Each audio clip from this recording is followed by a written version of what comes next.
गुरु प्यारी साध संगत जी, राधा स्वामी। संगत जी, दुख सुख तो हम सबके साथ आते ही रहते हैं, लेकिन अगर मालिक का साथ मिल जाए तो दुख का पता ही नहीं चलता कि कैसे आया और कैसे चला गया। एक लड़का था, उसकी मम्मी बहुत बीमार थी। वह उनको अस्पताल में लेकर आया। डॉक्टर ने चेक किया और उस लड़के को दवाई लिख कर दी और बोला, जितनी जल्दी हो सके यह दवाई लेकर आओ। जब वह अस्पताल से बाहर निकला तो उसे दवाई की दुकान पर दवाई नहीं मिली। इसलिए वह दवाई लेने के लिए शहर की बड़ी बड़ी सभी दुकानों पर गया। उसे वह दवाई नहीं मिली। वह दवाई लेने के लिए बहुत दूर तक घूमता रहा।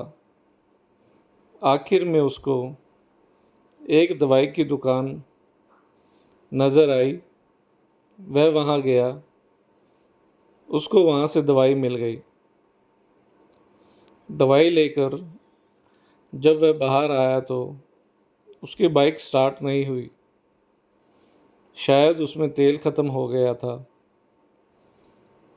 उसको डॉक्टर का फ़ोन भी आ रहा था कि जितनी जल्दी हो सके दवाई लेकर आओ, इमरजेंसी है। वह बाइक को छोड़कर रिक्शा देखने लगा।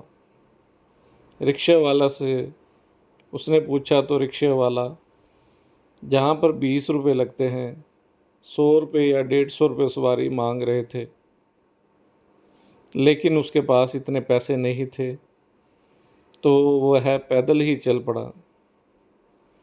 उसकी मम्मी बाबा जी को मानती है। वह बोला, बाबा जी आप मेरी मदद करो।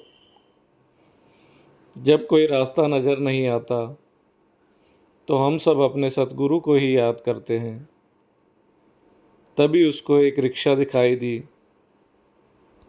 रिक्शा वाले से जब उसने पूछा कि क्या आप इस अस्पताल में चलोगे, रिक्शा वाले ने कापी पेन दिया और बोला, यहाँ लिख कर बताओ। जब उसने अस्पताल का नाम लिखा तो वह इशारे से बोला, आप जल्दी से बैठ जाइए। रिक्शा वाले ने जल्दी से उसको बहुत तेज़ रिक्शा चलाकर अस्पताल तक पहुंचाया और इशारे से बोला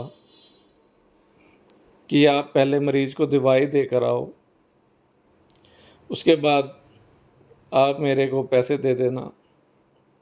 जब वह डॉक्टर को दवाई देकर आया तो वह लड़का रिक्शे वाले को पैसे देने लगा तो रिक्शे वाले भाई ने उसके सिर पर हाथ रखा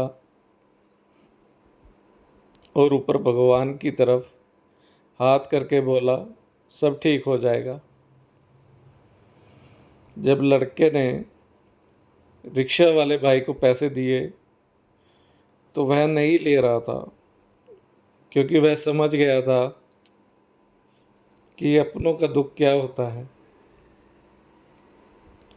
लड़के ने ज़बरदस्ती उसको 100 रुपये दिए, लेकिन उसने नहीं लिए। उसने सिर्फ 10 रुपये ही लिए। लड़के ने सोचा, जिसके पास सब कुछ है वह लालच करते हैं, लेकिन जिसको भगवान ने सुनने के लिए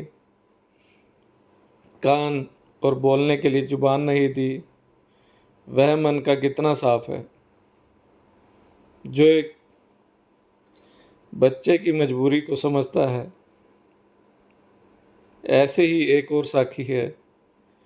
एक औरत थी, उसके घर में बहुत से पेड़ लगे हुए थे। जब भी बाबा जी उधर से गुजरते थे तो वह बाबा जी के ऊपर रोज़ पेड़ों के पत्ते डाल देती थी। बाबा जी उसको कुछ नहीं कहते थे, अपने कपड़े साफ करके आगे चले जाते थे। ऐसे कई महीनों तक होता रहा। वह रोज कूड़ा गिरती और बाबा जी कपड़े झाड़ कर चले जाते। जब बाबा जी उधर से गए तो वह औरत उन पर कूड़ा डालने नहीं आई। बाबा जी वहाँ 5 मिनट खड़े होकर देखते रहे कि शायद थोड़ी देर में आ जाए, लेकिन वह नहीं आई। 8 दिन तक बाबा जी उसका इंतज़ार करते रहे। रोज़ सड़क से गुजरते थे, लेकिन वह नहीं आती थी। एक दिन बाबा जी ने उसके घर की घंटी बजाई और एक लड़का बाहर आया। तो बाबा जी बोले, बेटा तुम्हारी मम्मी कहाँ पर है? तो वह बोला, बाबा जी मेरी मम्मी बीमार है। बाबा जी ने कहा, क्या तुम मुझको जानते हो? तो वह बच्चा बोला, आप तो ब्यास वाले बाबा जी हैं। मेरी मम्मी तो आपके लिए रो रही है, क्योंकि वह आप पर कूड़ा गिराती थी। अब वह बाहर चलकर नहीं जा सकती।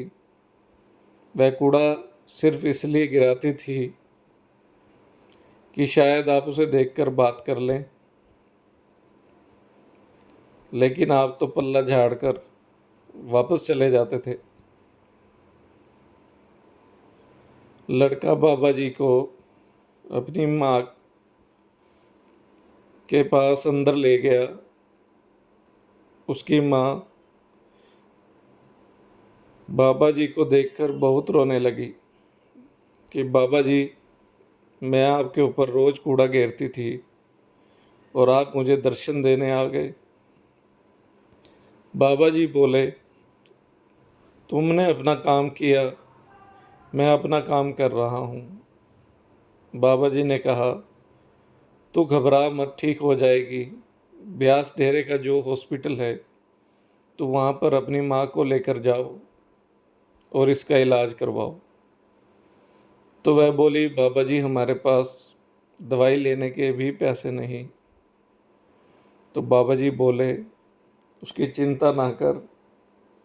बाबा जी ने वहाँ अस्पताल में से एम्बुलेंस मंगवा दी और वहाँ पर फ़ोन कर दिया कि एक सेवादारनी है, इसका इलाज ठीक से करवा देना। वह रो रो कर बाबा जी से कहने लगी कि मैं आप पर रोज़ कूड़ा गिरती रहती हूँ और आप मेरा इलाज करवाने लग रहे हैं, मुझे माफ़ कर दो। बाबा जी, मैं तो आपकी संगत में भी नहीं हूँ, आप मुझको सेवादारनी कह रहे हैं। बाबा जी बोले, ठीक हो जाओ, फिर डेरे आ जाना, नाम भी देंगे और सेवा भी मिलेगी। कुछ समय बाद वह ठीक हो गई और डेरे गई, नाम लिया और गुरु सेवा में लग गई। बाबा जी इसको तारना चाहते हैं, किसी भी बहाने तार देते हैं। कूड़ा गिरने वाली को भी बाबा जी ने अपनी संगत में शामिल कर लिया। ऐसे प्यारे सतगुरु का बार बार शुक्र, शुक्र मालिका, शुक्र दात्या। राधा स्वामी जी।